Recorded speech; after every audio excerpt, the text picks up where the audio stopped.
everyone, Greta here. Today we will be talking about several different ways to enter the straight leg supported headstand. This is not a tutorial for those of us who are absolute beginners, rather for those of us who already know how to go upside down with or without the wall. So let's check them out. Number one, to me, requires the least amount of lower abs. It requires more in the flexibility in the hamstring and in the lower back. And it's a one leg lift. So setting up, you walk really close and then lifting any one leg that feels natural to you so high that the hips are really close to over the shoulders. And then once your hips have reached that point of no return, eventually it will lift the bottom leg up as well and forming the straight leg version. Methods 2 and 3, they start with the same base, which is the tuck headstand. A lot of people learn the headstand this way, but I didn't.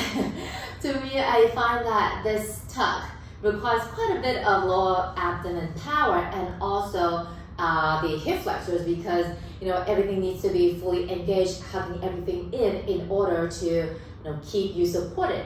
Because if your thighs are starting to drift away from your belly, chances are the legs will become very heavy and just drag the hips down. So method number 2 is from a tuck. We raise one leg up first and then the other leg would follow. And method number 3 is from a tuck. Both legs will go up at the same time. So again, starting, you find your tuck. And then from here, you lift one leg up to the sky. And you think that will be the sky. And then the other leg, for me, I like to kind of trace the inside of the extended leg. So that will give my second leg a little bit of sense of direction, knowing where to go. And then that's it. Okay.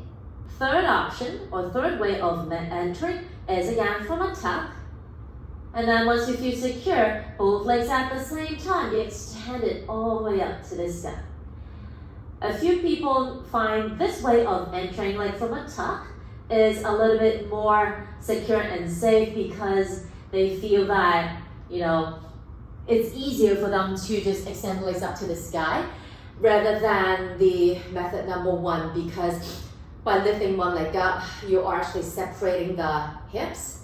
And a few people would find that lifting the bottom leg up would kind of invite the top leg to just swing back and eventually fall. Okay, so again, it really depends on the individual, so give it a try. Method number 4 is the straddle puppy press. Now this one it's kind of cute.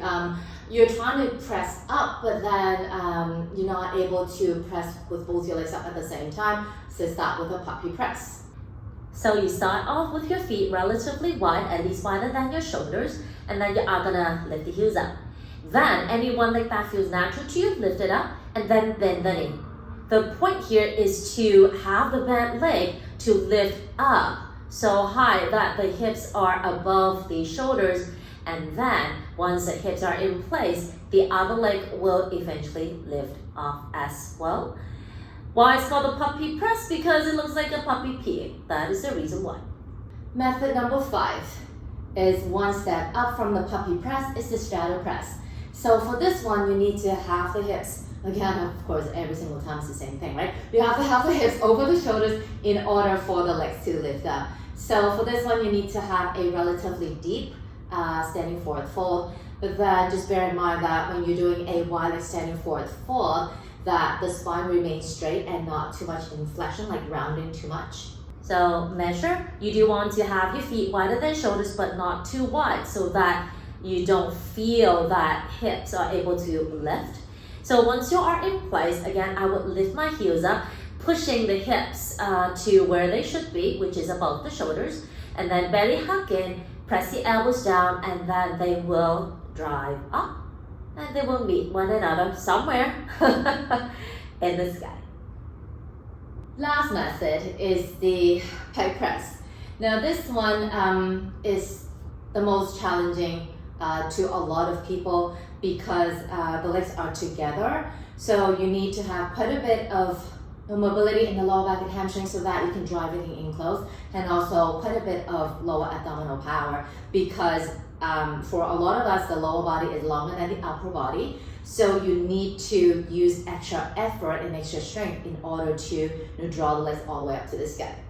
Of course, I forgot to mention shoulders, right? Shoulders need to be really strong so that when you are walking close, the shoulders can still be able to ground down. So open shoulders, strong shoulders. Again, come to a point where you cannot go anymore. Lift the heels, sending the hips above the shoulders and belly hug in. And then on an inhale always helps for me at least, legs go up to the sky. Some people work better on the exhale because they feel when they exhale, the base would ground down a little bit more, okay?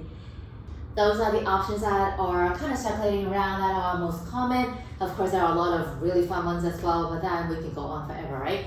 So please like this video if you find this helpful and subscribe to my channel if you haven't already done so. I'll see you again soon. Take it easy.